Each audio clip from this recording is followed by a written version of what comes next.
Olá! Bem-vindos a mais uma conversa onde a gente explora algumas ideias um pouco mais a fundo. Olá. Hoje, o papo é sobre um texto chamado Cristo e este tão desconhecido 12. É um material que, assim, mergulha na teologia por trás da morte de Cristo, né? Fala de decretos divinos, a queda de Adão e essa ideia de substituição e inclusão em Cristo. Conceitos bem densos, né? Sim, e a nossa meta aqui é tentar entender a lógica apresentada, sabe? Por que, para essa fonte, a morte de Cristo não foi só, sei lá, um evento histórico, Certo. mas uma peça central, necessária mesmo, num plano divino, e que está ligada direto com Adão, com a desobediência e com a justiça de Deus. Vamos tentar desembrulhar isso. Vamos lá. Bom, o texto começa falando que a morte de Cristo foi uma exigência da justiça de Deus, né? E que isso está ligado aos tais decretos eternos. O que seriam esses decretos nesse contexto aí? Claro. Olha, na visão do texto, esses decretos eternos são tipo decisões de Deus, imutáveis, Aham. tomadas antes de tudo existir, sabe? E que já definiam todo o plano da redenção. Então, a morte de Cristo seria o cumprimento de um desses decretos. Não tinha como escapar, digamos assim. Entendi. Irrevogável. E como que ele amarra isso com Adão? Qual a ponte? Pois é, a ponte é a desobediência de Adão. O texto argumenta que essa desobediência, que ele diz ter vindo da incredulidade, de Adão duvidar de Deus, Interessante o foco na incredulidade. sim, e essa desobediência trouxe a morte espiritual e, como consequência, a degeneração física para todo mundo. Ele até cita Romanos 5,12, né? Por um homem entrou o pecado e a morte no mundo.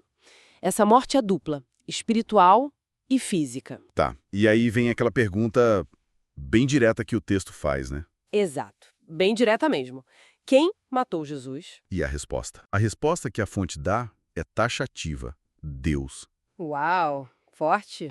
E a justificativa? A justificativa é para a redenção dos eleitos, aqueles que Deus escolheu segundo esses decretos, e simplesmente porque essa era a vontade soberana de Deus. O texto até critica quem tenta justificar Deus, falando que nós é que precisamos da justificação dele. Essa ideia de que Deus matou Jesus é bem central para essa linha teológica, então. Como isso se encaixa com Cristo sendo o segundo homem? Sim, é central. E essa soberania divina na morte dele leva justamente para a figura de Cristo como o segundo homem, o último Adão, lá de 1 Coríntios. Certo. E aqui vem um ponto que o texto acha crucial. Não é só substituição, é mais que isso. É inclusão. Inclusão. Como assim? Não só ele morrer no nosso lugar. Exato. A ideia não é só essa. Segundo essa visão, os eleitos morreram com ele. Estavam incluídos ali. Incluídos. Tipo, participando misticamente daquele evento? Como o texto explica isso? Isso, essa é a ideia. Por estarem incluídos na morte de Cristo, a natureza pecadora, aquela herdada de Adão, seria destruída neles. Entendi. E do mesmo jeito, na ressurreição.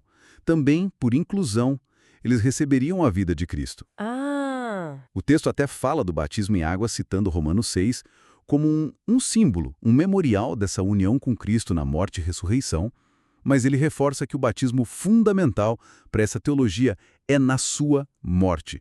É essa inclusão que conta. entendi. Então, o paralelo que o texto desenha é esse. A desobediência de Adão trouxe condenação para geral. Para muitos, né? Certo, para muitos. Enquanto o ato de justiça de Cristo trouxe justificação e vida pela graça. Para os eleitos, Fazendo um eco lá de Romanos 5. Cristo é o substituto e também o fiador, citando Hebreus 7,22. O que é fiador aqui? fiador, nesse contexto, é aquele que garante. Garante o cumprimento da aliança de Deus com os eleitos. Ele assegura que a promessa vai se cumprir para eles. Tá, ele garante para os eleitos. Isso. E para ilustrar para quem essa garantia se aplica, o texto usa a analogia do Cordeiro Pascal. Ah, a história lá do Êxodo, do Egito. Essa mesma. O sangue do cordeiro na porta protegeu só os primogênitos dos israelitas, lembra? Lembro, sim. Então, a fonte usa isso para dizer, olha, a expiação de Cristo é específica para os eleitos, que ele chama de primícias de Deus. Tipo, a primeira parte da colheita, a melhor, oferecida a Deus. Entendi a analogia. E com base nisso, o texto rejeita a ideia de uma expiação universal, aquela visão de que Cristo morreu para possibilitar a salvação para qualquer um. O texto chama isso de vaidade humana. Para ele, a chave é morrer com Cristo para poder viver com Ele. A inclusão na morte é a porta para a inclusão na vida. Certo. Então, para a gente amarrar aqui os pontos principais dessa fonte que a gente viu, tem essa morte de Cristo como cumprimento necessário da justiça e dos decretos eternos de Deus. Isso. Tem a ideia-chave de inclusão dos eleitos na morte e ressurreição de Cristo, que vai além da substituição. Fundamental essa distinção para eles. E uma ênfase bem forte na soberania de Deus e na eleição como a base de tudo na redenção. Exatamente. Esses são os pilares dessa visão.